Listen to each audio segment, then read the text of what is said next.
Hello student, welcome to my YouTube channel Arihant lecturer. जितने भी बच्चे क्लास 10th में हैं 2027 में बोर्ड एग्जाम का पेपर देने वाले, ये वीडियो उनके लिए सबसे ज़्यादा इंपॉर्टेंट है। प्यारे बच्चों, आज की इस वीडियो में मैंने आपके लिए लेकर आया हूँ 2027 हिंदी का मॉडल पेपर। ये जो मॉडल पेपर बच्चा है, ये मेरे द्वारा तैयार किया गया है और इसमें बोर्ड की सबसे ज़्यादा बार रिपीटेड क्वेश्चन जो कि बोर्ड एग्जाम में बार बार पूछे जाते हैं उनको सम्मिलित किया गया है। और इस क्वेश्चन पेपर को तैयार करके आप एग्जाम हाल में एग्जाम देने जाना। इससे आपको पूरी आइडिया लग जाएगी बच्चा कि क्वेश्चन पेपर कैसा बन रहा है, किस टाइप के प्रश्न बोर्ड एग्जाम में पूछे जा रहे हैं, उसके आंसर कैसे देने हैं और किस तरह के क्वेश्चन एग्जाम में पूछे जा रहे हैं। ठीक है, तो इसलिए ये वीडियो आपके लिए बहुत ज़्यादा इंपॉर्टेंट है। प्यारे बच्चों, वीडियो शुरू करने से पहले इस वीडियो को लाइक कर दीजिए एंड मुझे पहली बार देख रहे हो तो सब्सक्राइब कर लीजिए। प्यारे बच्चों, आज की ये जो क्लास है आपके लिए महत्वपूर्ण होने वाली है क्लास। इस वीडियो को आखिरी तक जरूर देख लेना। ठीक है, मैं आपसे बार बार रिक्वेस्ट करूंगा क्योंकि ये वीडियो आपके लिए बहुत ज़्यादा इंपॉर्टेंट है।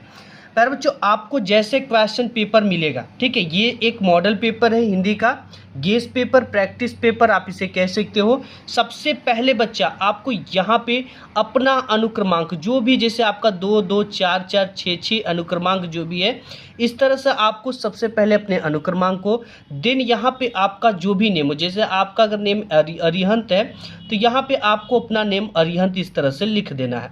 लिखने के बाद बच्चा आपको जो समय मिलेगा क्वेश्चन पेपर हल करने के लिए, टोटल 3 घंटे का समय मिलेगा एंड 15 मिनट इस क्वेश्चन पेपर को पढ़ने के लिए मिलेगा। यानी 3 घंटा पेपर हल करने के लिए 15 मिनट इस पूरे पेपर को पढ़ने के लिए दिया जाएगा। एंड जो आपका पूर्णांक होगा बच्चा वो 70 का होगा और 30 नंबर आपकी स्कूल की तरफ से मिलता है। और यहाँ पे नोट दे रखा है कि प्रारंभ की 15 मिनट परीक्षार्थियों को प्रश्न पत्र पढ़ने के लिए निर्धारित है। ठीक है, और इस क्वेश्चन पेपर में कुछ निर्देश दे दिए बच्चा। इस निर्देश को पढ़ना वेरी वेरी इंपॉर्टेंट होता है और एक एक निर्देश को मैं पढ़कर आपको बता देता हूँ। यहाँ पे पहला निर्देश दे रखा है कि सभी प्रश्न आपको करना अनिवार्य है, यानी इस क्वेश्चन पेपर में आए हुए सभी प्रश्न आपको अटेम्प्ट करना है। प्यारे बच्चों, यहाँ पे दूसरा है कि यह प्रश्न पत्र 2 खंडों, खंड अ तथा खंड ब में विभाजित है या विभक्त है। एंड इसके बाद यहाँ पे तीसरा निर्देश दे रखा है कि खंड अ में आपको 1 अंक की 20 बहुविकल्पी प्रश्न हैं जिनके सही उत्तर आपको OMR उत्तरक पत्रक पे नीले अथवा काले बॉल पॉइंट कलम से सही विकल्प वाले गोले को पूर्ण रूप से आपको काला या चिन्हित करना है। इस चीज़ का ध्यान देना कि आपको बोर्ड एग्जाम में जो क्वेश्चन पेपर मिलेंगे उसमें 1 से लेकर 20 तक बहुविकल्पी प्रश्न होंगे जिसका आंसर आपको OMR सीट पर दिया जाना होगा। एंड यहाँ पर नेक्स्ट दे रखा है निर्देश कि खंड अ के प्रत्येक प्रश्न का निर्देश पढ़कर केवल प्रदत्त OMR उत्तरक पत्रक पे ही उत्तर दें। OMR उत्तरक पत्रक पे उत्तर देने के पश्चात उसे काटे नहीं, इरेजर अथवा व्हाइटनर आदि का प्रयोग आपको कदापि नहीं करना। देखिए बच्चा, आपको बोर्ड एग्जाम में OMR भरने के लिए आप जेल पेन का उपयोग कदापि नहीं कर सकते हो। ठीक है, आपको किस पेन का उपयोग करना, बॉल पॉइंट पेन का उपयोग करना है बोर्ड एग्जाम हॉल में। इस चीज़ का ध्यान देना। ठीक है, और आप अगर एक बार OMR पे सही टिक कर देते हो तो आप उसे मिटा नहीं सकते हो, आप उस पर व्हाइटनर नहीं चला सकते हो और उसे काट भी नहीं सकते हो।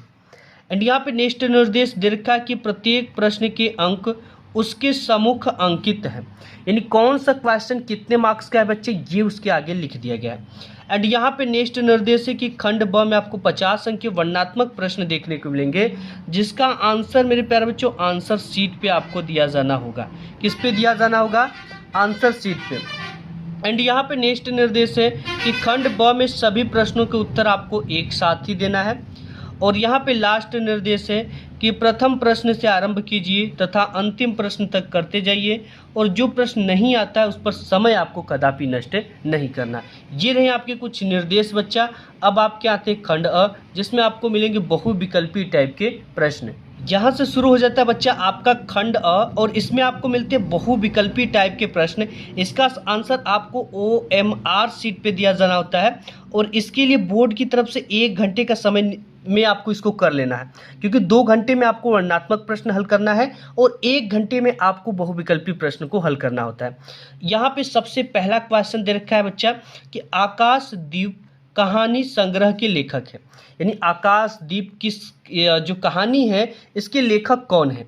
मुंशी प्रेमचंद जी हैं, जयशंकर प्रसाद जी हैं, यशपाल जी हैं, चतुर्सेन शास्त्री जी हैं।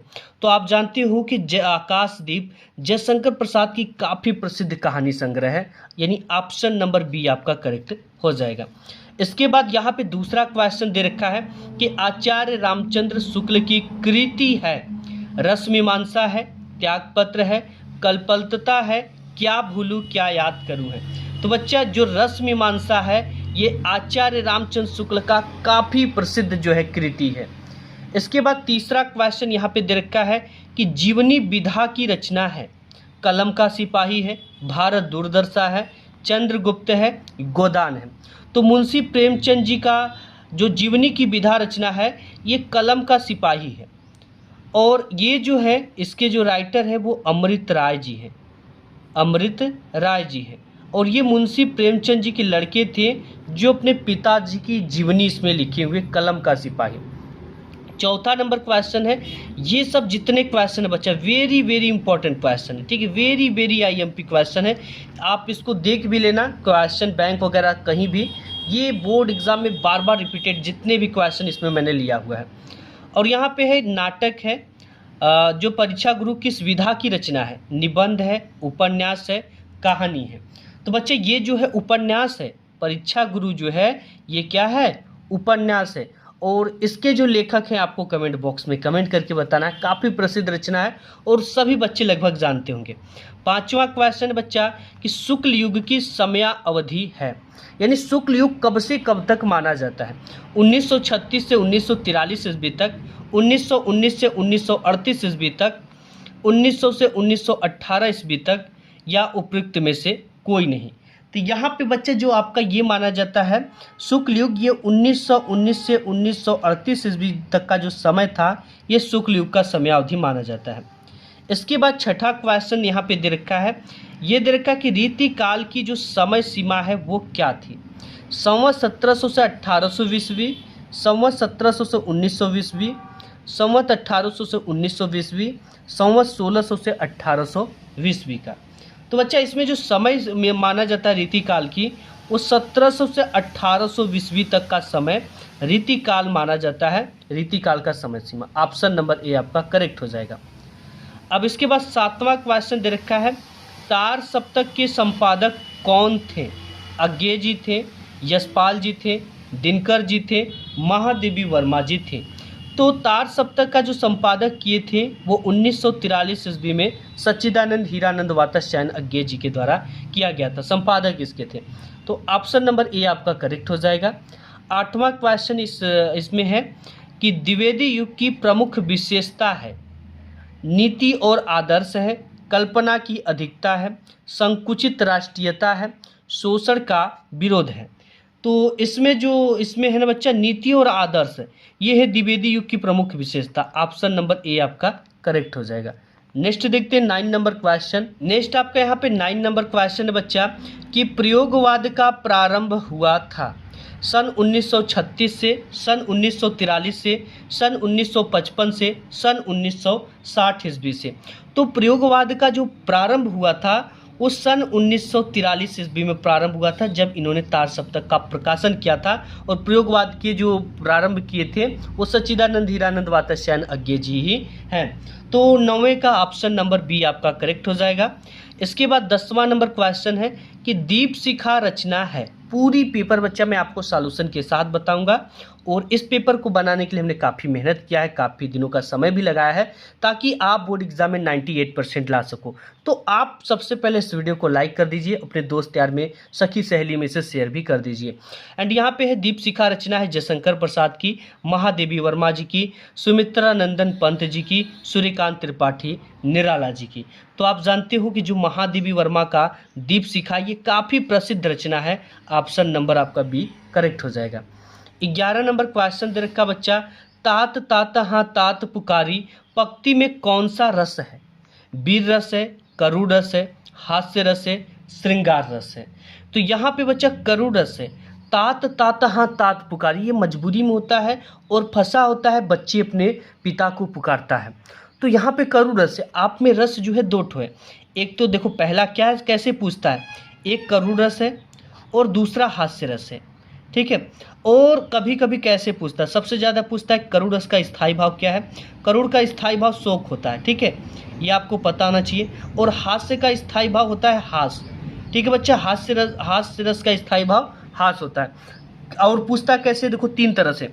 करुड़ रस का स्थायी भाव है तो इसमें चार ऑप्शन दे देगा, जिसमें एक पहला शोक होगा, तो शोक पे टिक करना। हास्य रस का स्थायी भाव क्या है, हास है, तो आपको हास पे टिक मारना है। और कभी कभी शोक का एग्जाम्पल दे देगा, जैसे यहाँ पर दिया है, जैसे बिंद के वासी उदासी तृपोव्रतधारी, ये वाला दे देगा, या तो और भी कोई जिसमें हास हो, हंसी हो, ठीक है, तो आप इससे पहचान कर लोगे कि इसमें कौन सा रस है।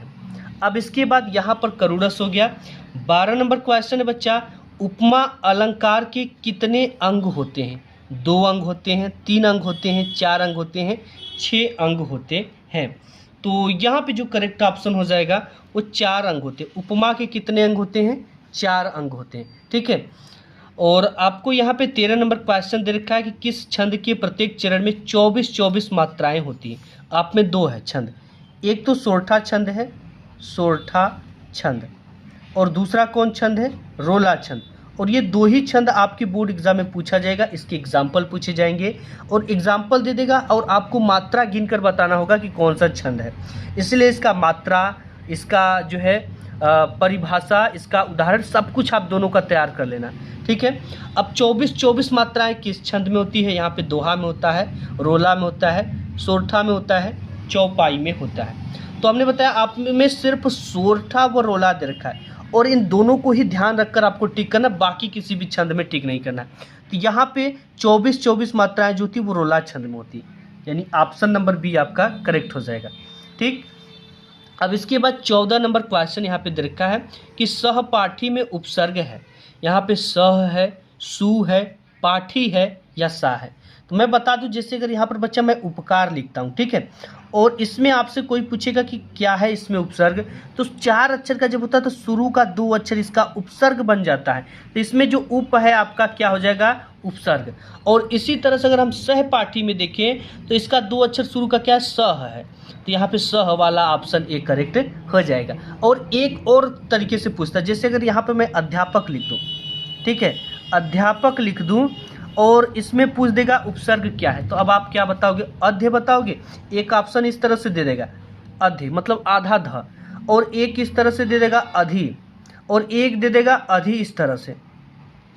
और जब आप संधि विच्छेद पढ़ोगे तो आप इसमें पढ़ोगे बच्चे, इसमें जो करेक्ट ऑप्शन होता है अधि, ठीक है। यहाँ पर कोई भी आधा शब्द हो उसका, जैसे यहाँ पे कोई भी आधा शब्द हो तो उसका जो होगा आगे का मात्रा होगा। ध्यान देना, बहुत सारे बच्चे पीछे का मात्रा वाले को टिक मार के चले जाते हैं, इसमें आगे वाला जो मात्रा होता है वो राइट होता है, ठीक है।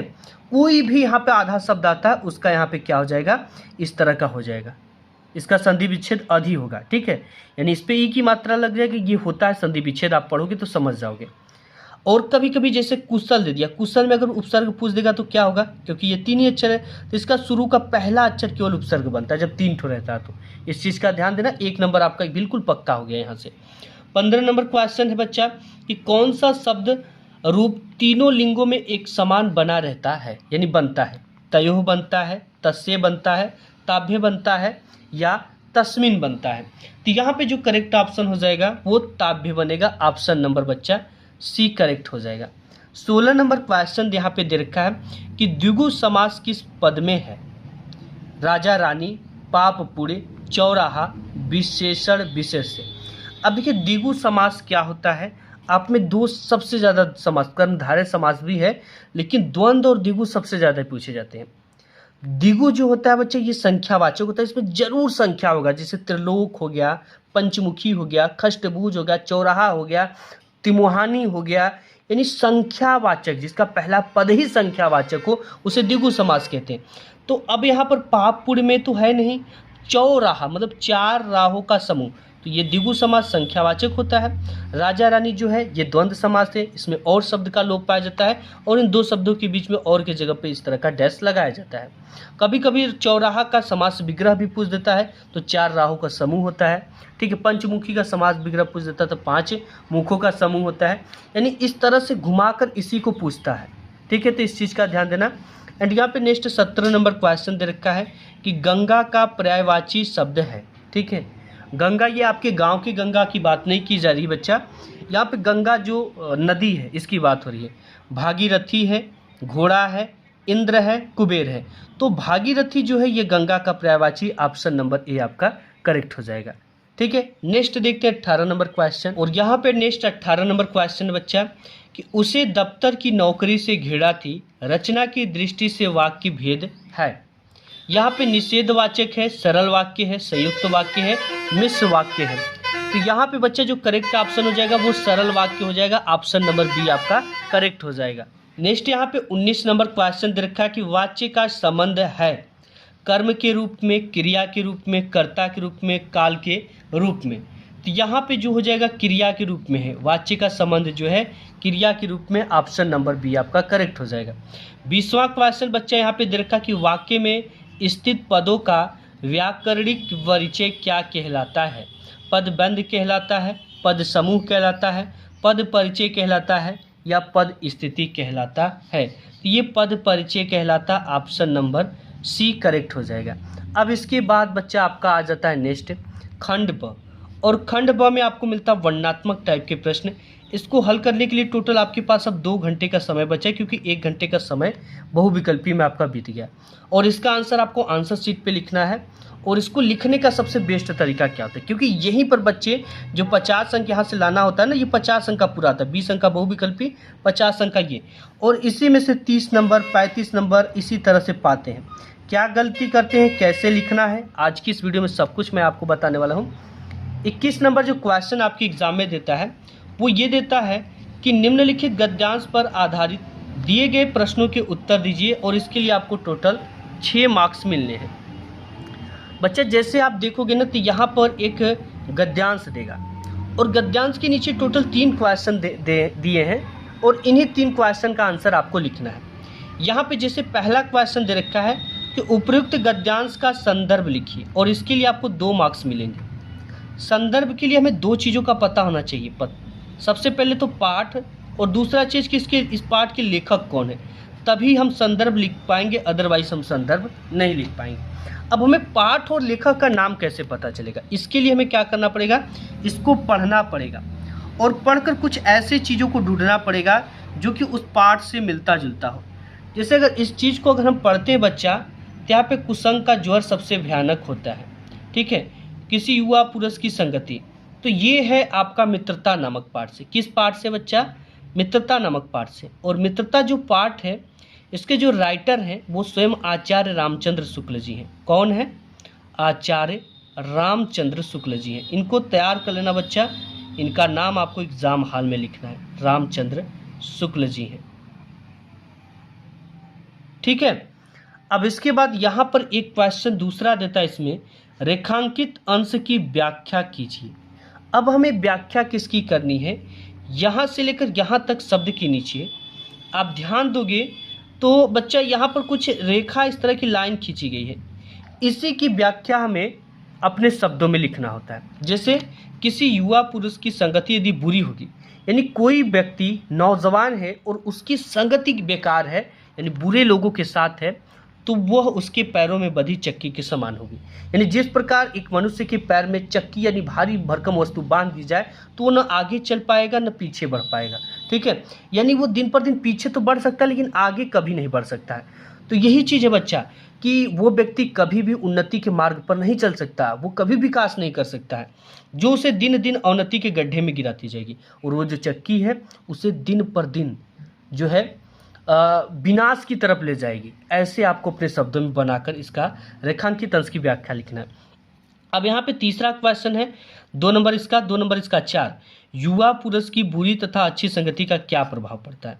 देखो यहाँ पर इसका आंसर पूरा पूरा यहाँ से यहाँ तक मिल जाता है। किसी युवा पुरुष की संगति यदि बुरी होगी तो उसके पैरों में बधी चक्की के समान होगी, यानी उसे दिन दिन अवनति के गड्ढे में गिराती जाएगी। यदि अच्छी होगी तो सहारा देने वाली बाहू के समान होगी, जो उसे निरंतर उन्नति की ओर उठाती जाएगी।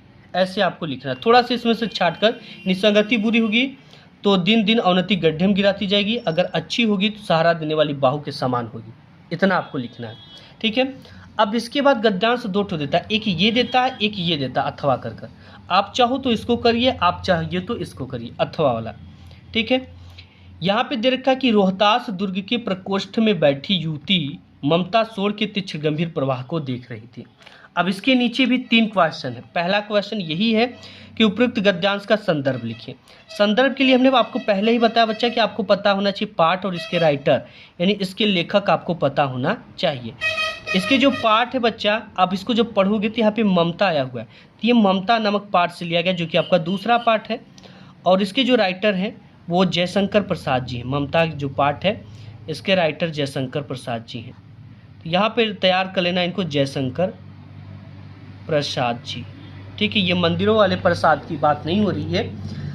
अब यहाँ पे है दूसरा क्वेश्चन कि रेखांकित अंश की व्याख्या कीजिए। यहाँ से लेकर यहाँ तक शब्द के नीचे रेखा खींचा गया है, इसी की व्याख्या आपको अपने शब्दों में करना है, ठीक है। और यहाँ पे तीसरा है कि ममता कौन थी और उसकी क्या स्थिति थी।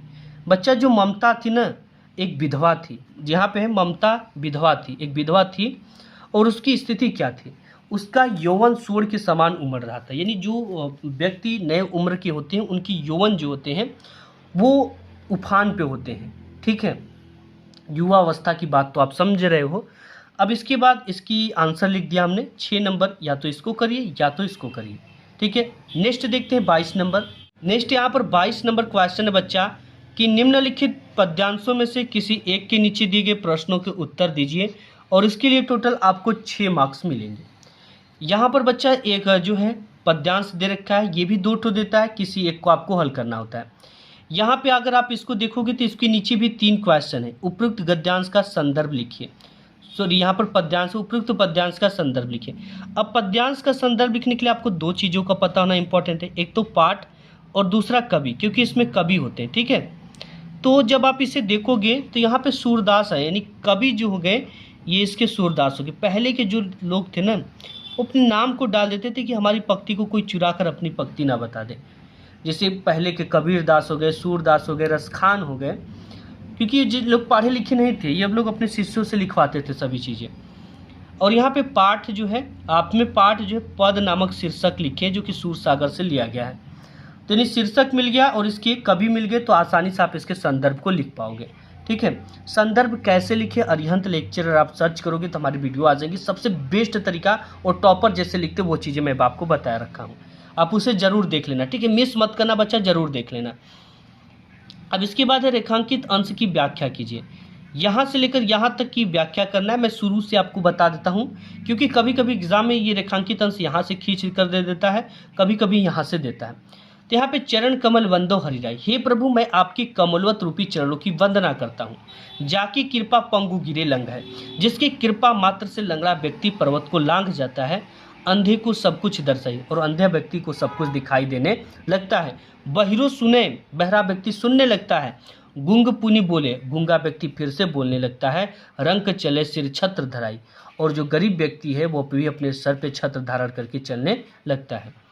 और इसके बाद है सूरदास स्वामी करुणामय, हे सूरदास जी के स्वामी श्री कृष्ण जी करुणामय, कृपा करिए बार बार बंदो ती पाई, मैं हर रूप हर बार बार आपको ही पाऊं। ऐसे इसकी पूरी व्याख्या है। अब इसके बाद यहाँ पे है कि चरण कमल बंदो हरिराई में कौन सा अलंकार है बच्चा। तो यहाँ पे जो अलंकार है वो उपमा अलंकार है। कौन सा अलंकार है? उपमा अलंकार, ठीक है, क्योंकि यहाँ पे भेद रहित आरोप है। चरण कमल बंदो तुलना या समानता किया गया है। अब इसके बाद आपका नेक्स्ट जो है यहाँ पे, अथवा अगर आपको ये नहीं आता तो आप इसे भी कर सकते हो। इसमें भी वही सेम चीज़ें देता है कि उपयुक्त पद्यांश का संदर्भ लिखिए। संदर्भ के लिए हमने आपको बताया कि पाठ और इसकी पोएट यानी कवि का नाम पता होना चाहिए। तो ये जो पाठ है बच्चा, ये वनपथ पर वन पथ पर नामक पाठ से लिया गया है और इसके कवि स्वयं तुलसीदास जी हैं, तुलसीदास जी हैं। ठीक है, वन पथ पर, धनुष भंग तथा वन पथ पर नामक पाठ से लिया गया है। अब इसमें भी है दूसरा में कि रेखांकित अंश की व्याख्या कीजिए, यहाँ से लेकर रानी मैं जानी अजानी महा, यानी जब राम लक्ष्मण और सीता जी राजमहल को त्याग कर 14 साल के वनवास के लिए गांव की रास्ते से होकर जंगल को जाते हैं, तब गांव की जो स्त्री होती है, महिलाएं होती हैं, वो आपस में बात करती है, रानी मैं जानी अजानी महा, कि जो रानी ने इनको 14 साल की कठोर वनवास मांगी है, वो मैं मानता हूँ कि वो अजानी है, कुछ भी जानने वाली नहीं है और अनजान में महापाप कर बैठी है। पवि पाहन हूते कठोर ही है और उसका जो हृदय है वो पत्थर के समान कठोर है। राजहु काज अकाज न जानियो, राज और काज जो है उनका, राजमहल का काज है वो अकाज होगा, मतलब कि वो हो नहीं पाएगा, इसका प्रवाह किए बिना इनको 14 साल की वनवास दे दिए। कहियो तियो की कान क्यों है, और उनको किसी ने कान किया, यानी इसको शिकायत की है, बुराई की है, बिगाड़ा है, इस तरह से। ठीक है, इसकी पूरी व्याख्या मैं बता देता हूँ। ऐसी मनोहर मूर्ति ये बिछुड़े कैसे प्रीतम लोग जियो है, और इस प्रकार आंखों में बसाने योग्य मूर्ति जो है अपने चाहने वाले लोगों से बिछड़ जाएंगे तो वो कैसे भला जिंदा रहेंगे। आखिर में सखी राखबे जो, और ये जो छवि है आंखों में बसाने योग्य है सखी, इन्हें किमी के वनवास दिए हैं, और इनको किसने वनवास दे दिया है। ठीक है बच्चा, तो ये इसकी पूरी व्याख्या होगी। अब यहाँ पर है ऐसी मनोहर मूर्ति में इस पंक्ति में कौन सा अलंकार है। ठीक है, तो ऐसी मनोहर मूर्ति की तुलना समानता की जा रही थी, यहाँ पर भी जो अलंकार होगा वो उपमा अलंकार होगा। ठीक है, इसको आप तैयार कर लेना। इसके बाद 23 नंबर क्वेश्चन दे देता है कि निम्नलिखित संस्कृत गद्यावतरणों में से किसी एक अवतरण का संदर्भ सहित हिंदी में अनुवाद कीजिए। संदर्भ लिखने का 2 नंबर है, हिंदी में अनुवाद करने का 3 नंबर, टोटल आपको 5 नंबर मिल जाते हैं। यहाँ पे दे रखा है दुर्मुख, दुर्मुख द्वितीय कस्साघात, दूसरा कोड़ा मारो, दुर्मुख पुनः ताड्यति, दुर्मुख फिर से मारता है, फिर से पीटता है, ताड़ितः चंद्रशेखर पुनः पुनः भारतम जयतु इति वदति, और पीटते हुए यानी मार खाते हुए चंद्रशेखर बार बार भारत माता जय हो का घोष कर रहे थे। एवं स 15 घाते ताड़ित, इस प्रकार से वो उनको 15 कोड़े मारता है। यदा चंद्रशेखर कारागार मुक्त बही आगच्छन्ति, जैसे ही जेल से मुक्त होकर चंद्रशेखर आजाद जी जेल से बाहर आते हैं, तदैव सर्वे जना तपरितम वेष्टन्ति, सभी लोग उनकी जो है पैरों को छूते हैं। बहव बहव बालका तस्य पाद्यो पतंती, बहुत सारे बालक उनके पैरों को छूते हैं। तमाला भी अभिद्यंती, और माला पहनाकर उनका अभिनंदन करते हैं। बच्चे ये जो पाठ है आपका चंद्रशेखर आजाद नामक पाठ से लिया गया, चंद्रशेखर आजाद नामक पाठ से लिया गया है। ठीक है, तो आपको इसका शीर्षक पता होना चाहिए संदर्भ लिखने के लिए, एंड हिंदी में अनुवाद में आपको समझा दिया। अथवा अगर आपको ये नहीं आता तो 5 नंबर में आप इसे भी कर सकते हो। ये दे रखा कि भारतीय संस्कृति तू सर्वेशाम मत्वालंबिना संगम स्थले, ने भारतीय संस्कृति जो है विभिन्न धर्मों का एक मिलन स्थान है, संगम स्थल है। काले काले विविधता विचारा भारतीय संस्कृतो समाहिता, समय समय पर जो है विभिन्न विचारधारा भारतीय संस्कृति में समाहित हुए हैं। ऐसा संस्कृति सामासिकी संस्कृति यस्या, ये जो हमारी संस्कृति है वो मिश्रित संस्कृति यानी सभी को लेकर चलने वाली संस्कृति है। यशा विकास है, इसका मकसद है, इसका विकास है विविधानाम जातिनाम संप्रदायनम विश्वानासम योगदान दृश्यते, इसके विकास में विभिन्न जातियाँ संप्रदाय विश्वास ही इसका योगदान है। अब यहाँ पे अतयो अस्माका भारतीय नाम एका संस्कृति एकाच राष्ट्रीयता, अतः हमारी जो भारतीय संस्कृति है ये कहती है हमारी संस्कृति और हमारी राष्ट्रीयता एक है। ये जो पाठ है बच्चा, ये भारतीय संस्कृति नामक पाठ से ही लिया गया है। किस पाठ से लिया गया है? भारतीय संस्कृति नामक पाठ से लिया गया है। इसको अच्छे से तैयार कर लेना। ठीक है बच्चा, अब इसके बाद नेक्स्ट देखते हैं 24 नंबर। नेक्स्ट यहाँ पर 24 नंबर क्वेश्चन है बच्चा कि निम्नलिखित संस्कृत पद्यांशों में से किसी एक का हिंदी में संदर्भ सहित हिंदी में अनुवाद कीजिए। संदर्भ लिखने का 2 नंबर एंड हिंदी में अनुवाद करने का 3 नंबर, टोटल आपको 5 नंबर यहाँ से मिल जाते हैं। यहाँ पे दे रखा बच्चा एक जो है पद्यांश, सर्वे भवन्तु सुखिनः, सभी लोग सुखी रहें। सर्वे सन्तु निरामया, सभी लोग निरोग रहें। सर्वे भद्राणि पश्यन्तु, सभी लोग कल्याण को देखें। माँ कश्चित दुर्भाग भवेत्, कोई भी दुख का भागी ना बने। तो ये जो पाठ है बच्चा, ये आपका भारतीय संस्कृति पाठ से ही लिया गया है। किस पाठ से लिया गया है? भारतीय संस्कृति नामक पाठ से लिया गया है, जो कि वेरी वेरी इंपॉर्टेंट है। इसको तैयार कर ही जाना आप सभी लोग। अथवा अगर ये नहीं आता तो 5 नंबर में आप इसे भी कर सकते हो। ये दे रखा बच्चा कि मानम हित्वा प्रियो भवति, यानी कि व्यक्ति घमंड अहंकार का त्याग कर प्रिय हो जाता है। क्रोधम हित्वा न सोचती, क्रोध का त्याग कर चिंता नहीं करता। कामम हित्वार्थान भवति, काम वासना का त्याग कर व्यक्ति धनवान हो जाता है। लोभम हित्वा सुखी भवेत्, और लोभ का त्याग कर व्यक्ति सुखी हो जाता है। ये जो पाठ है बच्चा, ये आपका जीवन सूत्राणी नामक पाठ से लिया गया। किस पाठ से लिया गया है? जीवन सूत्राणी नामक पाठ से लिया गया है। ठीक है, अब इसके बाद 25 नंबर क्वेश्चन आ जाता है। ये क्वेश्चन डिस्ट्रिक्ट वाइज होता है। अपनी पठित खंड काव्य के आधार पर निम्नलिखित प्रश्नों में से किसी एक का उत्तर लिखिए, और इसके लिए आपको 3 अंक यहाँ पर मिलेंगे। तो ये बच्चा डिस्ट्रिक्ट वाइज होता है, हर एक ज़िले में अलग अलग चीज़ें पढ़ाई जाती है। तो आप अपने ज़िले के अनुसार इसमें से देख लो, और आप अपने डिस्ट्रिक्ट का नेम कमेंट कर दोगे तो मैं बताऊंगा कि आपके क्षेत्र में क्या पढ़ाया जाता है और क्या आएगा। ठीक है, नेक्स्ट देखते हैं 26 नंबर क्वेश्चन। नेक्स्ट यहाँ पर 26 नंबर क्वेश्चन है कि निम्नलिखित लेखकों में से किसी एक लेखक का जीवन परिचय दीजिए एवं उनकी किसी एक रचना का नाम लिखिए।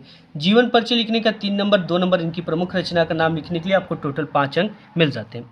यहाँ पर बच्चा आपका दे रखा है जयशंकर प्रसाद का आप लिख सकते हो जीवन परिचय, डॉक्टर भगवत शरण उपाध्याय जी का लिख सकते हो, आचार्य रामचंद्र शुक्ल का लिख सकते हो। ठीक है, इन तीनों को आप तैयार कर लेना। ख नंबर यहाँ पे दे रखा है कि निम्नलिखित कवियों में से किसी एक कवि का जीवन परिचय दीजिए तथा उनकी किसी एक रचना का नाम लिखिए। 3 नंबर जीवन परिचय लिखने का, 2 नंबर प्रमुख रचना का नाम लिखने के लिए टोटल आपको 5 अंक मिल जाएंगे। यहाँ पे सूरदास जी का आप लिख सकते हो, रामनरेश त्रिपाठी का लिख सकते हो, माखनलाल चतुर्वेदी जी का लिख सकते हो। इसके साथ ही साथ तुलसीदास रसखान जी का भी वेरी वेरी इंपॉर्टेंट है। 27 नंबर क्वेश्चन बच्चा कि अपनी पाठ्य पुस्तक से कंठस्थ किया हुआ कोई एक श्लोक लिखिए जो इस प्रश्न पत्र में ना आया। 2 अंक आपको मिलेंगे, आपको 2 तो तैयार कर लेना। ठीक है, बंधन मड़म वापी जो वापी प्राय जो बेत्र समूह वीर वीर भावो ही वीरता, और 1 और याद कर लेना। ठीक है, 28 नंबर क्वेश्चन है अस्वस्थ हो जाने के कारण 2 दिन के अवकाश के लिए अपने प्रधानाचार्य को एक पत्र लिखिए, और ये पत्र 4 अंक का आता है। अगर ये नहीं आता है तो यहाँ पर एक दूसरा है कि सड़क निर्माण तथा जल भराव की समस्या के निवारण हेतु जिलाधिकारी का ध्यान आकर्षित करने के लिए किसी समाचार पत्र के संपादक को एक पत्र लिखिए। ये 4 नंबर का आता है, इनमें से किसी एक को आपको हल करना होता है। 29 नंबर क्वेश्चन यहाँ पे दे रखा है कि निम्नलिखित प्रश्नों में से किन्हीं 2 प्रश्नों को उत्तर आपको संस्कृत में देना है, इसके लिए आपको 2 अंक मिलेंगे। यहाँ पे वाराणसी किमर्था प्रसिद्ध, वाराणसी विभिन्न धर्माणाम संगम स्थले प्रसिद्ध। अब यहाँ पे है बीरह केन पूज्यते, तो बीरह वीरेण पूज्यते। आरूढ़ी श्वेतकेतुम किम अकथयत, न्यायाधीश चंद्रशेखर कथम अदंड्यत। 2 का ही देना है और 2 अंक आपको मिलेंगे। 30वां और लास्ट इसका क्वेश्चन है कि निम्नलिखित विषयों में से किसी एक विषय पर निबंध लिखिए, 7 अंक का मिलेगा आपको। पर्यावरण प्रदूषण का कारण एवं निवारण, किसी भारतीय त्योहारों का वर्णन, स्वदेश प्रेम, भारतीय किसान का जीवन। इन सभी को आप तैयार कर लेना बच्चे। ठीक है, और आपको और भी किसका इंपॉर्टेंट जो क्वेश्चन का मॉडल पेपर है चाहिए, कमेंट बॉक्स में कमेंट कर देना। बाकी सभी चीज़ें मैं आपको बता रखा हूँ कि कॉपी कैसे लिखना है, संदर्भ कैसे लिखना है, तो आप इन सभी को भी देख लेना। वीडियो पसंद है तो लाइक करना, शेयर करना, सब्सक्राइब करना। मिलूंगा एक नेक्स्ट वीडियो में, तब तक के लिए धन्यवाद।